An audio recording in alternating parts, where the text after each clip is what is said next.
Hi guys, it's me, S01 again, and for this video that I will be dedicated Women's History Month in March of 2026, I shall be covering the 7th episode of the first season of Carmen Sandiego. And the name of the episode is the Chasing Paper Caper. Yes, I do believe that this is the first episode in the lineup so far where the term caper actually fits the bill. Because in this episode, one of the vile agents is trying to steal a very important piece of paper, or I should say, a piece of paper that has 17 official copies of it. And I'm talking about the Magna Carta, which I'll get into in a little bit. But for right now, I would just say that this is also a very important episode because it involves one of my favorite characters. Her debut paper star. Only do I think that this character is very nice and very psychotic and very delightful while she does so, but she also puts on a very childish and naive act. She's also Carmen's most bitter rival in that she's violent, crazy, and bloodthirsty for her. How even the professors and whatnot that trained her in the vile corporation are kind of afraid of her. Even the other operatives are for her of her own age. So yeah, she's pretty wicked.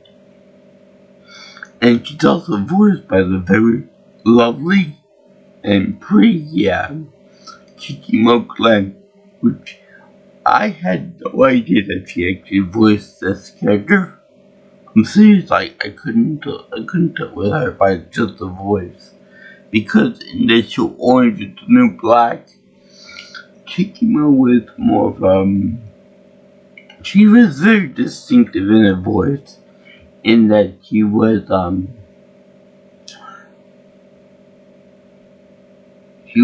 high pitched and borderline annoying. I mean, seriously, she was kind of annoying. And in this cartoon, she plays the paper star as more of a wispy, breathy type character with a very unpleasant voice and a very interesting laugh too. So it kind of fits perfectly. Plus, I believe that she's the only Japanese woman on the show so far. The mainstay characters, there were like one or two, but they only made like other almost cameo performances. But anyway, I'll get to them whenever the episode comes about. But anyway, this show involves Miss Paperstar taking 17 copies of the Magna Carta, which is a very important document. I'm not very too sure about what it says, but I know that one of the bases for the U.S. Constitution, of which I'm wiping his ass with right now, but that's to be at the point. So, anyway, on with the episode.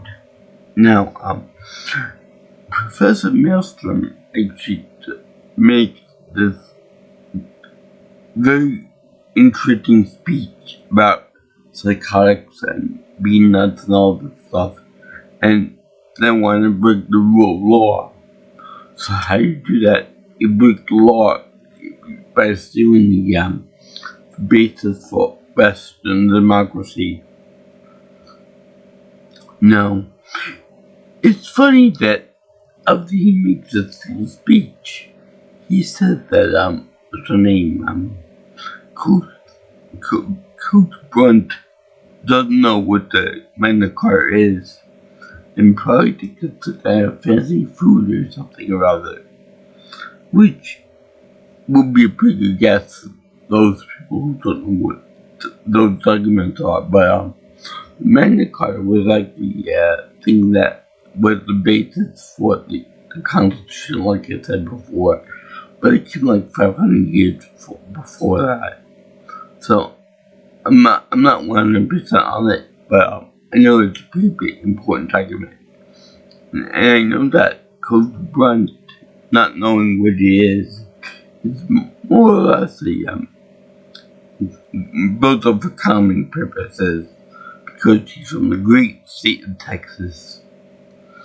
Now, one thing that I do want to do in my lifetime, go to Texas, because I know at least 2 people from Texas, and that it seems like a very nice place to go to, especially during barbecue season, whenever they put whenever they make a big deal about barbecue and sauces and meats and all that stuff, so it's pretty appealing to me. My father too likes all the barbecue stuff to go to do. But yeah, Coach Brett not knowing when a British segment is a pretty important one to boot too. Is he played last year, but as a teacher or as a person with teaching knowledge and stuff about like history and things like that, I find it actually more of a problem education as a whole in America, that someone that's from Texas, and as a whole America too, probably don't know what the Magna Carta is or what any of the document is besides what's in the United States. Until they know the big one like the E07, that type of thing. But when you get into like other nitty gritty stuff, Americans tend not to give a shit about the worldly events. They like to think of the United States and the territories around it are the only parts of the world that are important to us, which is really a shame. And I remember that when I was growing up in school in like the 90s and the early 2000s, my world history book was pretty much the very thin history book. Take the part about Australia and Southeast Asia, except for Japan and China, of course, was very, very skimpy. I mean, like, they were only like 10 pages dedicated to the whole area of the world. And Japan, India, China, they were pretty much the bulk of the Asian section, the modern Asian section. And same goes for Russia too. We never even learn about anything with we didn't learn that much with Africa or the Middle East, for example, or Eastern Europe for that matter. South America, forget about South America. We never learned anything major about South America. So one day, once I dig out my old history book from my closet bookshelf, I'll do a little thing on that because it's very important. But yeah, the fact that they always keep making jokes that American citizens don't know too much about worldly events or documents, it's kind of unnerving and a little annoying because it's true, unless you have a specialty like you're in the museum business or you're in the teaching clientelers, whatever you call that. You just don't give a damn about world events. That's why people, most of them view Americans as being ignorant and being nonchalant about worldly affairs. My father, God bless his heart, is very much I don't care about what goes on in the world that much. Whatever happens, happens. If something that happens to his gas pump money, goes out the window. And he doesn't really care too much about the war or anything like that, even though that's kind of important, an issue for someone like me or something like that. So yeah, that's where something seems.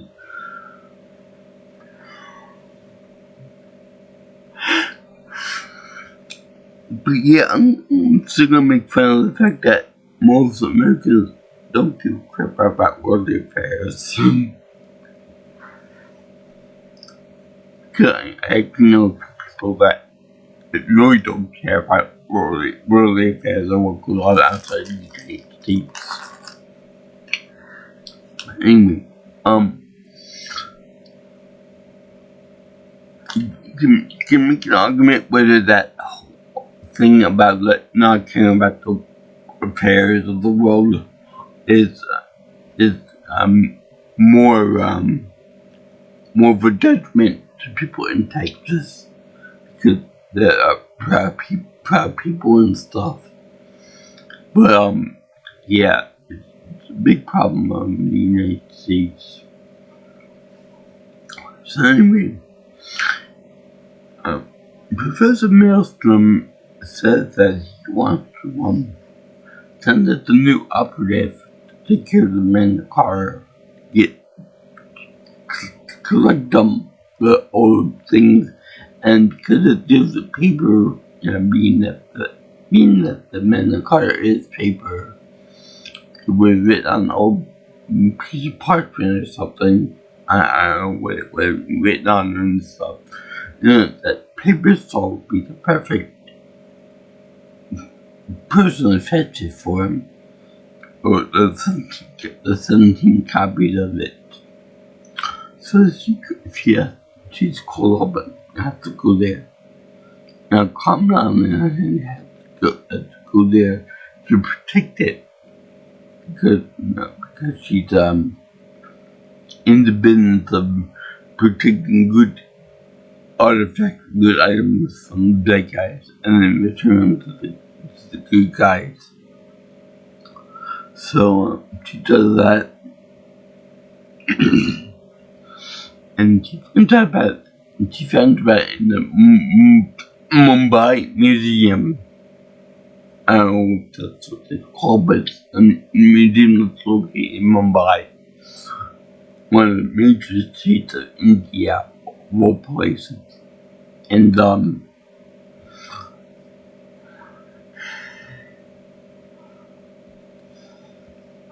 she ends up going there at night to protect the museum pieces, but then she gets called by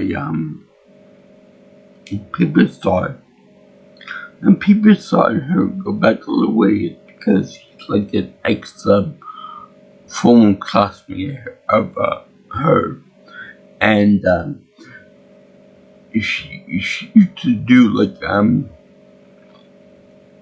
she used to pass courses, but she used to take extreme measures to pass the courses. For example, when she was doing with Shadow Sound's class, he like the Japanese thing because he is Japanese, and he would always end up having to get new screens for his doors because Paper Saw would destroy him using her own origami that you make into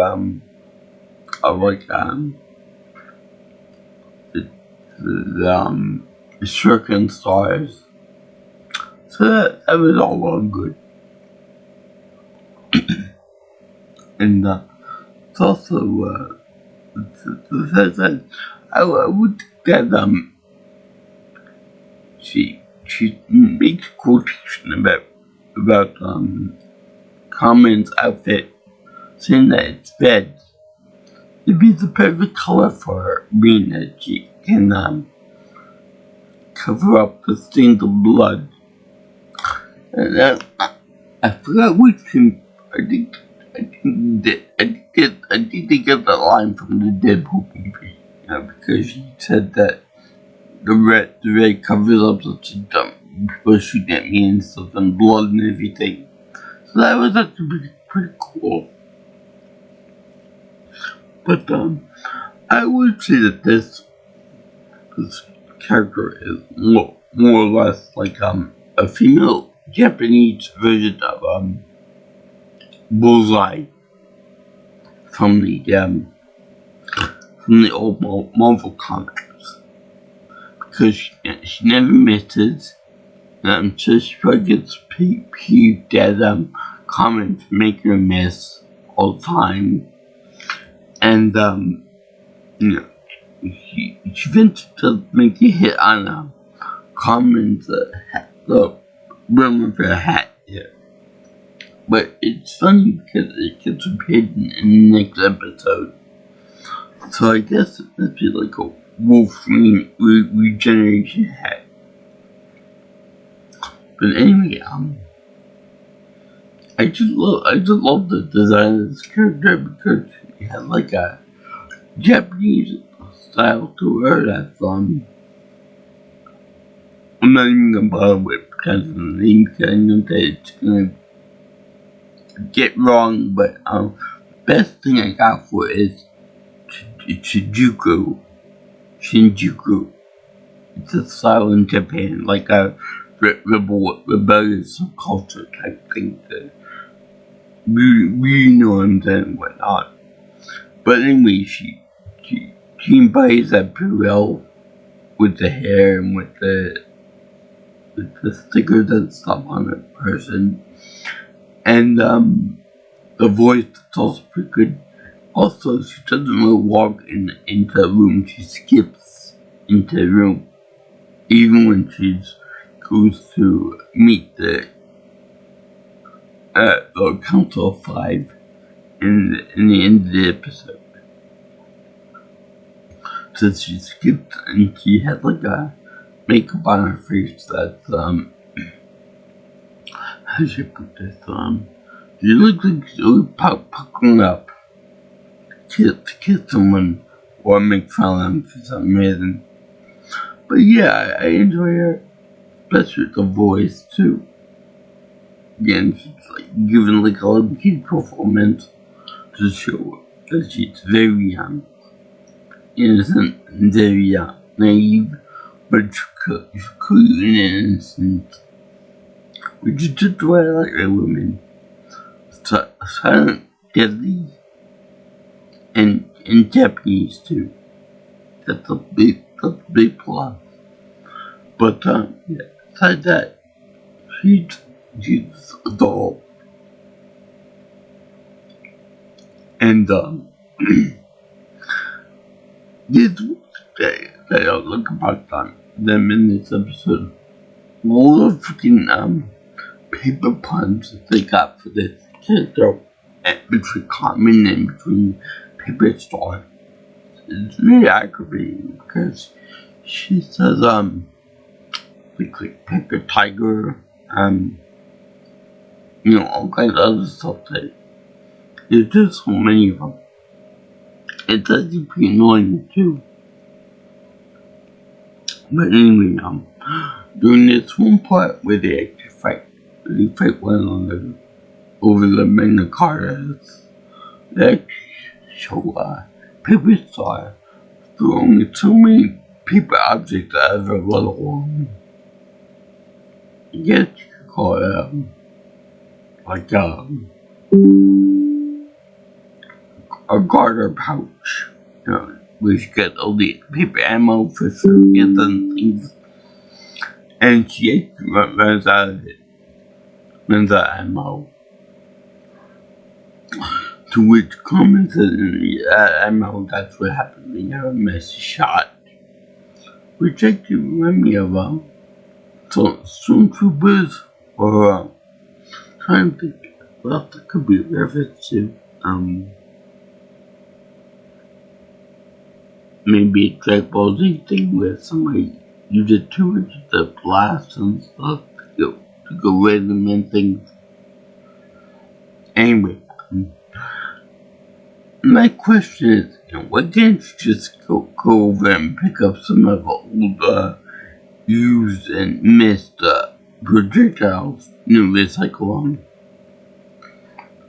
And then she uses the brochures to make new weapons for it.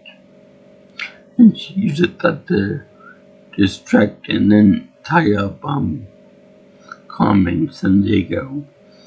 And she looks like a, I'm not gonna lie here, she looks like a big blunt, like a big doobie. And well, she is laid out and then a couple of police. Well, almost a couple of police.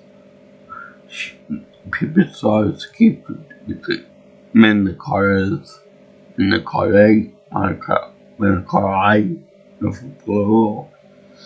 Anyway, she gets one with them, and she puts them on her back, like,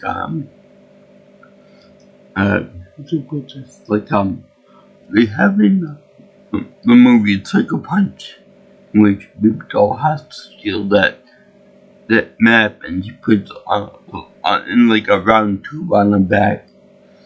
It's kind of like that. So then we also get a little thing about how vial operators, move this sort of goods around. Turns out that when someone gets something of value, they go to a secret location and they exchange it with another operative, so that if they're caught, they won't know that much about the item in question or the mission as a whole. So that's pretty smart.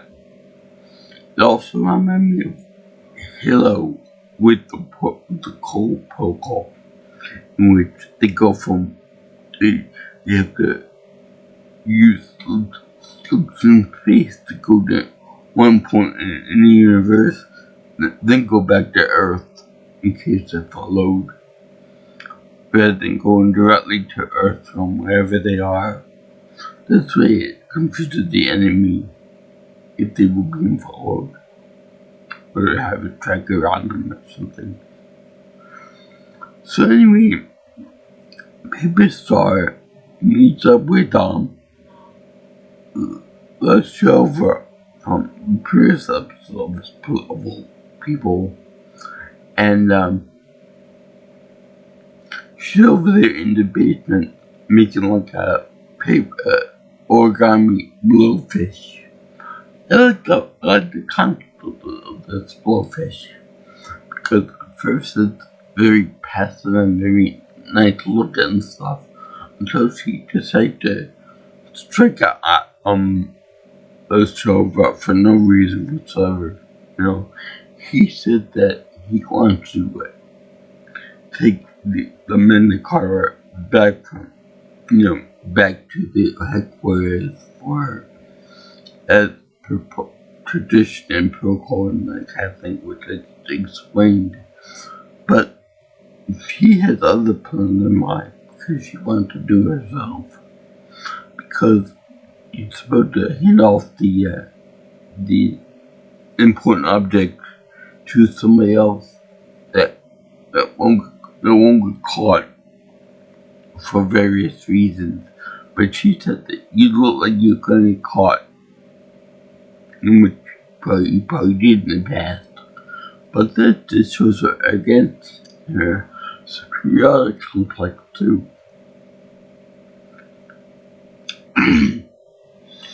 don't know if they were trying to hit the fact that the girl was Japanese for that or whatever, but yeah, that is a trait I noticed with some Japanese people. They're very arrogant, very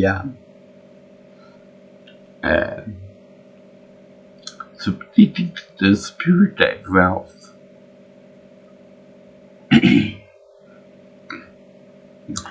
I speak of that from my own personal history, that people from Japan tend to think that both men and women, and there's also a strong nationalistic side too. So that could be a hint of that in this character too. But anyway,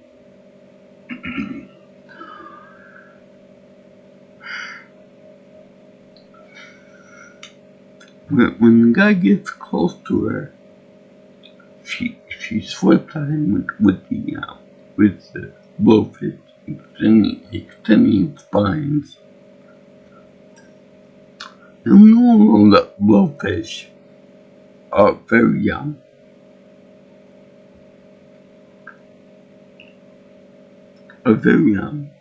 unsuspecting, If you go to reach out for a cute little puff of fish, you'll be in for a very rude awakening, because they can inhale air or water or something and make themselves like 3 times as big as what they are. And that belt they got poison spines on them that, when extended, can really ruin your day, and it can probably kill you if you don't get medical treatment right away. That's why I want to eat it on sushi with sashimi, just for the hell of it. Anyway, she tells Jova, back off. I want to do this myself to give it to the people. Maybe for fame and glory to say that I beat Carmen Sandiego and here's your prize. But he even said to the council, she's crazy, and then told this bandit's hand like that. But it's also implied that she injured his fingers whenever they met. But the only thing is that he's fine. She probably just scratched up his hands with her origami and stuff. So anyway, they had the thing now where they have her transport the artifact on a boat, and then a train, and then Carmen ends up insisting her on a train, along with Chase Devenow. Now, with Chase, he's thinking to arrest her, but only get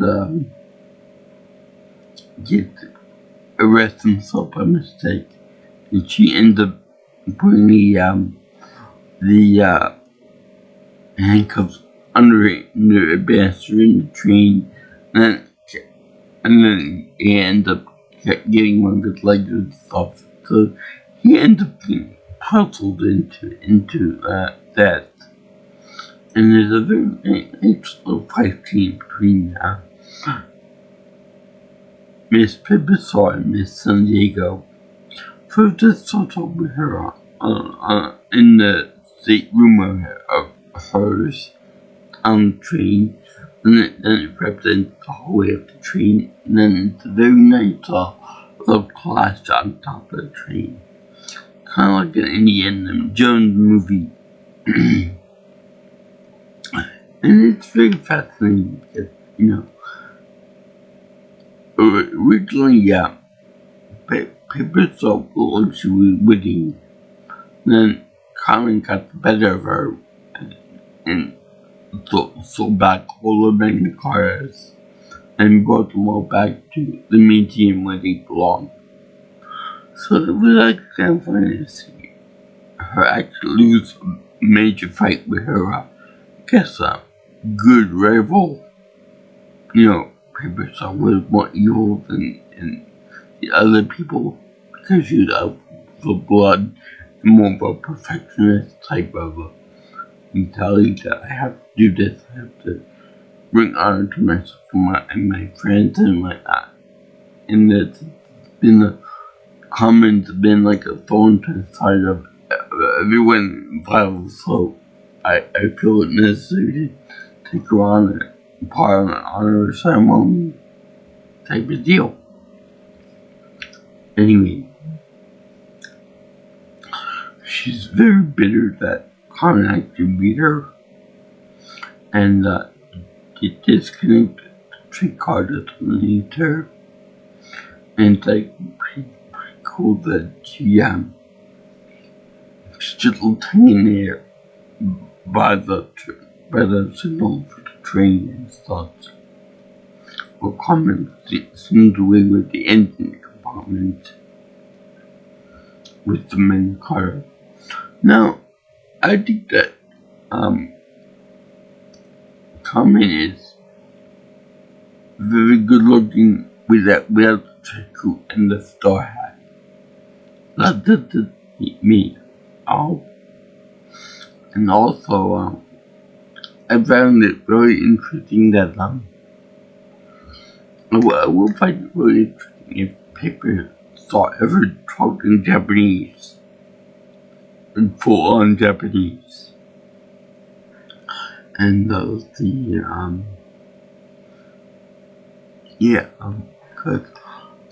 during the last part of the episode, they had Paper Star escape into the Council of Five file without an invitation to come in. And she said that, but I always bring someone with me to the party. And she shows the card of Agent Divino for the Acme crime agency, so that the file agents, the file professors, actually could give the wind of the Acme Corporation. So they get information on who's tracking them. All because of Miss Paper Star. Now I like this episode because it shows that this woman is crazy even by vile standards, and she excels at being cool, being efficient, and being pretty at the same time. Just like all Japanese women, they're efficient, they're cold, they're pretty, and they're bloodthirsty. Trust me, I could speak from advice from experience on that. But yeah, I found it to be quite a good episode. It was good to see that Carmen is still able to get under his skin, like a cat fight rivalry there between Paper Star and Miss Sandiego. And I don't know if this could be an indication or not, but it was very odd that the entire thing of when they did the acapella tribute at the end of the game, they would do the beatboxing with the singing of the Carmen Sandiego theme song from the original TV show. But anyway, they were having like where most of the other characters would sing and dance and all that. But then they would get the Paper Star and she would just stand there, doing nothing. So I would assume that it might be because they didn't want to bring something more glam for the role, or because she was that sadistic and that cool that she didn't want to participate in the song. The word for it too cool and intimidating and cold. Again, like most Japanese women are. So anyway,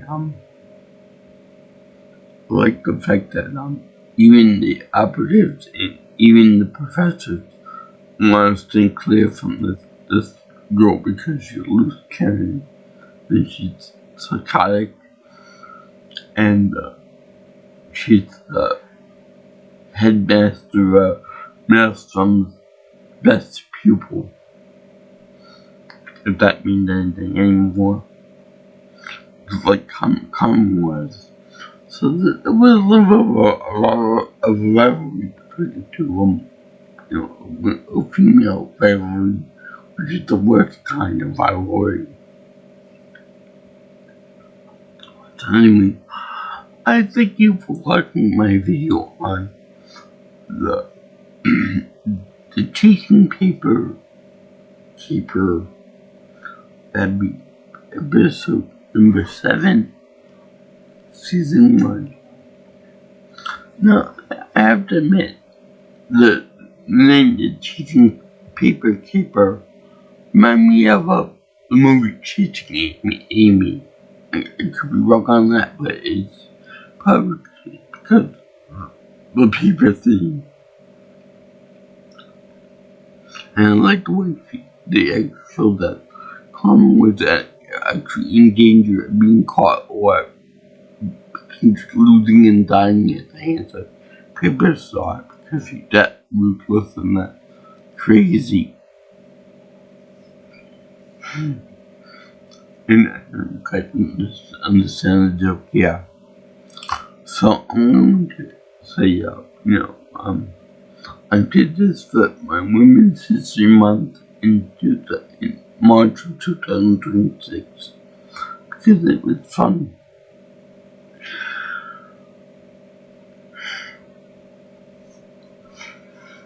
And that they had 2 important women characters fighting out in this with the different abilities and gadgets and toys and things. And yeah, I think all Carmen could be a potentially good weapon. Anyway, if you guys like videos here and you want more of my stuff, you can always like, comment, share, and subscribe to my channel. Or if you want, you can contact me for future information on future videos. Call me or text me at 631-707-3707. Or you can find me on Twitter or X at PMaelstromPro. Also, you can get my email at jjsviewingchannel@gmail.com. And I would like to make this episode a happy face for because Paper Star is awesome. So the fight scene with Carmen, and I especially like the part in the middle of the fight scene where Paper Star gets the better of Carmen, and Carmen ends up hanging out of the edge of the window, and people in there don't notice it whatsoever as she's banging up to try to get on top, get back at shut Paper Star. So anyway, which I feel is another cliche in action movies and TV shows.